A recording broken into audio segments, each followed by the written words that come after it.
Briefing এ স্বাভাবিকভাবেই আজকাল বাংলাদেশ প্রসঙ্গ আলোচিত হয়, প্রশ্ন ওঠে। আজকেও ৩টি প্রশ্ন ছিল। একটি অবশ্যই প্রশ্ন ছিল যে প্রধানমন্ত্রী তারেক রহমানের সম্ভাব্য ভারত সফর নিয়ে কোনো সুনিশ্চিত কোনো সিদ্ধান্ত হয়েছে কি হয়নি।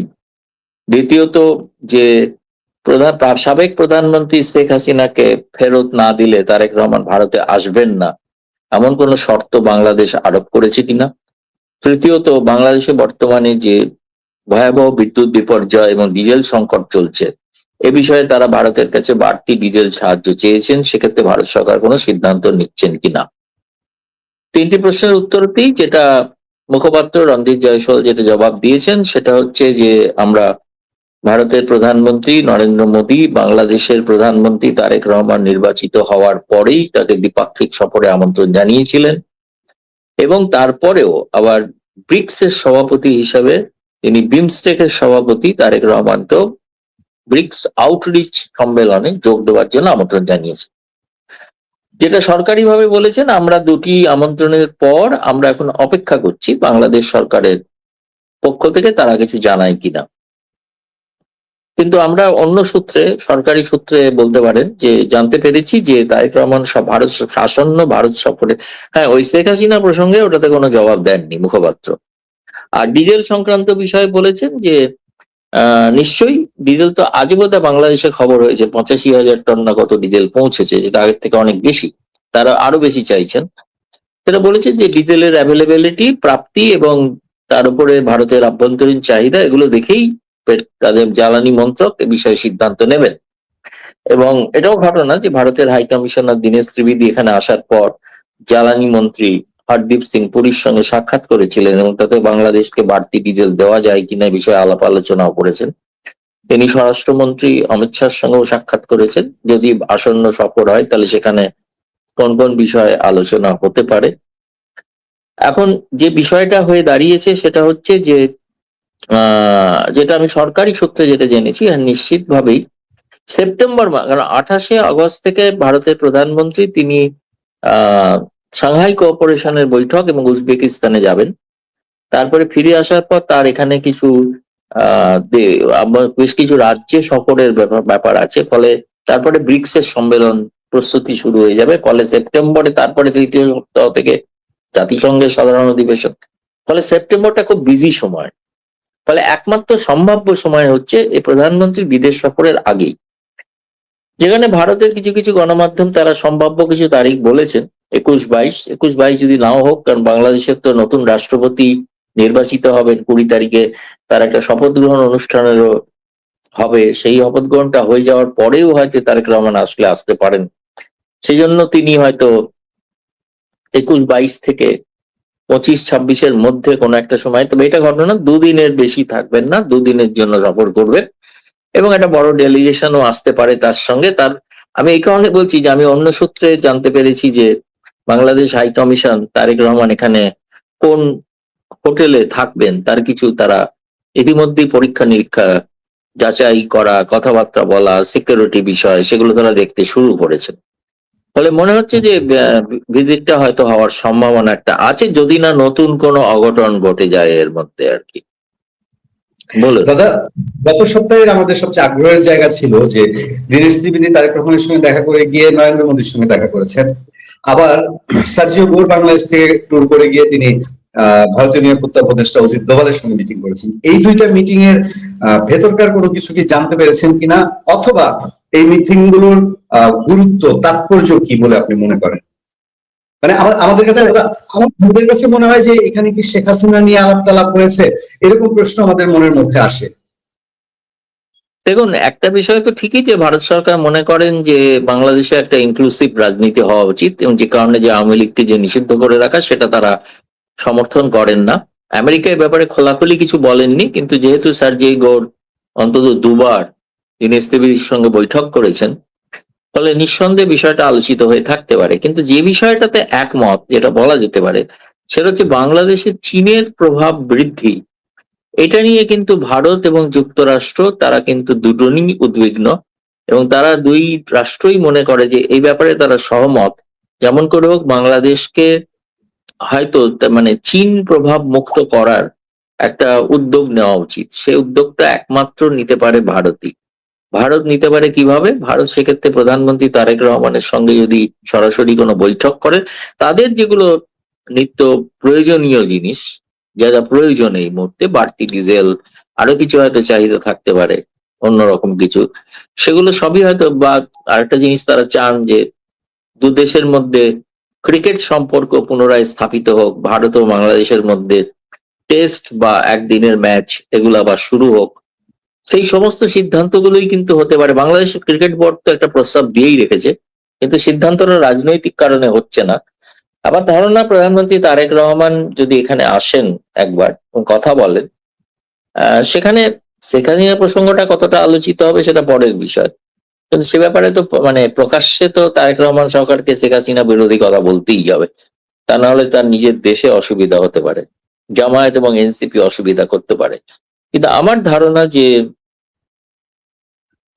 সেই বিষয়টা ছাড়াই হয়তো আপাতভাবে একটা কোনো সহমত তৈরি করার একটা জায়গা হতে পারে। দেখুন, সমস্তটাই কিন্তু পর্যায়ক্রমে ধীরে একদিনের দুদিনের একটা সফরে দু দেশের মধ্যে যাবতীয় দ্বিপাক্ষিক সম্পর্ক বা জটিলতা সেগুলো সমাধান হয়ে যাবে, এটা আশা করাটা একটু বেশি হয়ে যাবে। আমার মনে হয় যেটা সাময়িকভাবে কিছু কিছু সমাধান হতে পারে। আর শেখ হাসিনা বলেছেন ডিসেম্বরে যাবেন, ফলে সময় আছে হাতে এখন অনেক। পরবর্তী সময়ে আরো হয়তো আলাপ হয়। দু দেশের মধ্যে একটা সম্পর্ক বা আস্থার বাতাবরণ তৈরি হলে অনেক কিছু হয়তো তখন খোলাখুলি কথা বলা যেতে পারে। আপনি দাদা জঙ্গিবাদ নিয়েও অনেক সময় তো আপনার নজরে এসছে জঙ্গিবাদ নিয়ে, এবং বাংলাদেশে কোনো কিছু জঙ্গিবাদের উত্থান যদি হয় সেটা ভারতের জন্য হুমকি। জাতিসংঘ গতকাল একটা প্রতিবেদনে বলেছে যে আল কায়েদা নেটওয়ার্ক আমাদের এই অঞ্চলে শক্তিশালী হচ্ছে এবং তারা বাংলাদেশেও ঘাঁটি গাড়ছে। আপনার কি মনে হয় যে এটা কি কোনো, যেমন আমরা জানি যে ইউএসএ একটা সময় আল কায়েদাকে পৃষ্ঠপোষকতা করেছে, ইন্টারন্যাশনাল কোনো খেলার পার্টিটা নাকি সত্যিকার অর্থেই ইউনুস আমলে জঙ্গিদের জন্য যে একটা উপযোগী সময় ছিল সেইটার বেস করে এখন এই অ্যাক্টিভিটিস গুলো জঙ্গিরা চালানোর সুযোগ পাচ্ছে? কি মনে হয় আপনার? আমার যেটা মূলত মনে হয়, দেখুন, আল কায়দাকে প্রশ্রয় দিলেও শেষ পর্যন্ত আল কায়দার শিকার হয়ে জঙ্গিবাদের শিকার হয়েছিল আমেরিকা। 9/11 তো আমেরিকায় ঘটেছে না, সেটা তো ওসামা বিন লাদেনই ঘটিয়েছিল। ফলে তারা তো জঙ্গিবাদকে প্রশ্রয় দিলে জঙ্গিবাদ একদিন খেয়ে ফেলে, এটা খুব স্বাভাবিক সাধারণ তত্ত্ব। অনেকটা বলেন না যে বাঘের পিঠে চড়ার মতো, সে বাঘ একদিন খেয়ে ফেলবেই। যারাই বাঘের পিঠে চড়তে চায় তাদের বাঘ একদিন খেয়ে ফেলবে, শুধু বাঘের পিঠে না চড়াটাই বাঞ্ছনীয়, তাতে অসুবিধা হতে পারে অনেক। হ্যাঁ, রিপোর্টটা আমি দেখেছি না, আমি রিপোর্টের ভিত্তিতে প্রতিবেদনও লিখেছি। ওই রিপোর্টটার 18 নম্বর পাতায় বাংলাদেশ প্রসঙ্গে বলা আছে যে বাংলাদেশে আল কায়দার নেটওয়ার্ক তৈরি হচ্ছে, এবং বিশেষ করে ভারত, আর দুটো বিষয় আছে। এক হচ্ছে ভারত বাংলাদেশের সম্পর্ক যখন নিবিড় হয় তখন এই উগ্র মৌলবাদীরা সেটা হতে দিতে চায় না।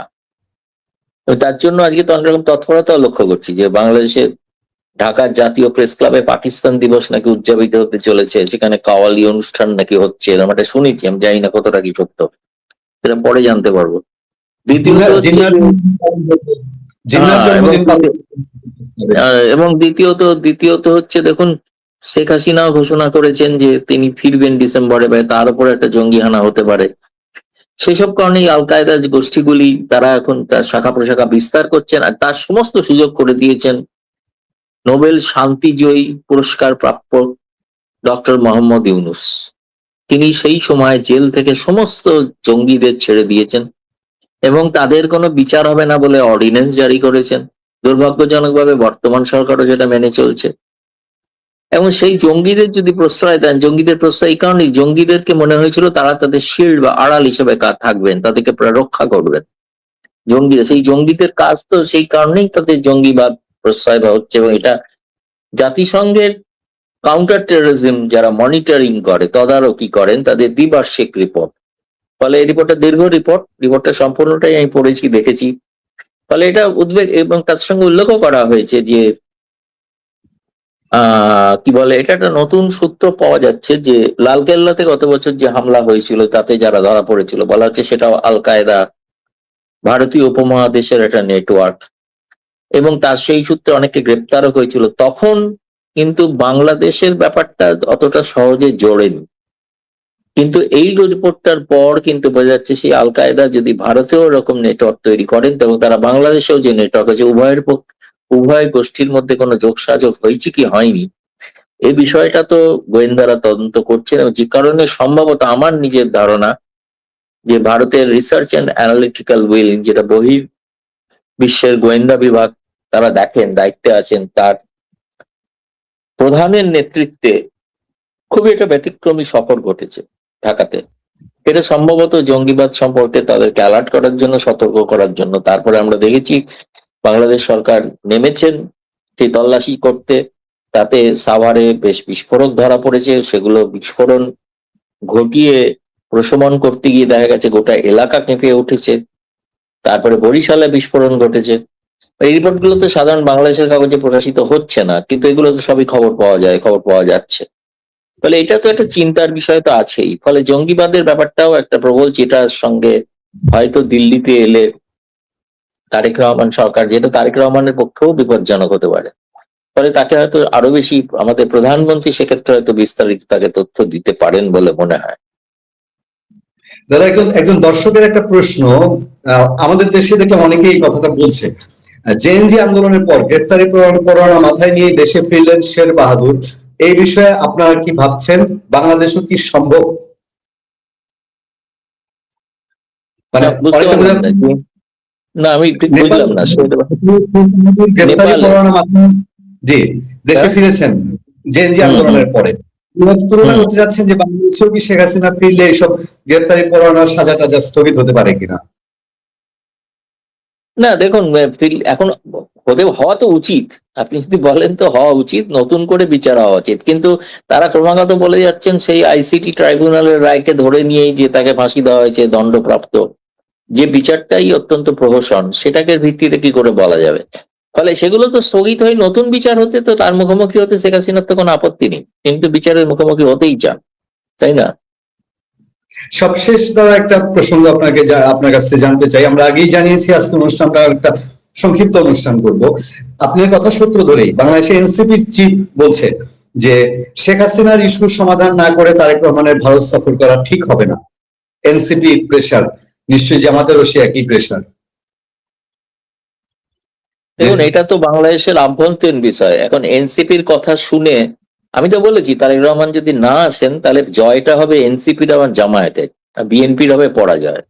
সে নির্বাচিত সরকার, তার এত মানে একটা ব্রুট মেজরিটি আছে, সে যদি এই ধরনের কতগুলো অপাংতেও, তো কতগুলো রাজনৈতিক দলের সঙ্গে কথা বলে তাদের দাবি যদি মেনে তিনি না আসেন, সেটা তাকে অনেক অসহায় মনে হবে। কিন্তু আমার মনে হয় সেটা তিনি করবেন না, এদেরকে উপেক্ষা করেই তিনি আসবেন। তিনি আসবেন বাংলাদেশের স্বার্থে আসবেন, বাংলাদেশের মানুষের স্বার্থেই আসবেন।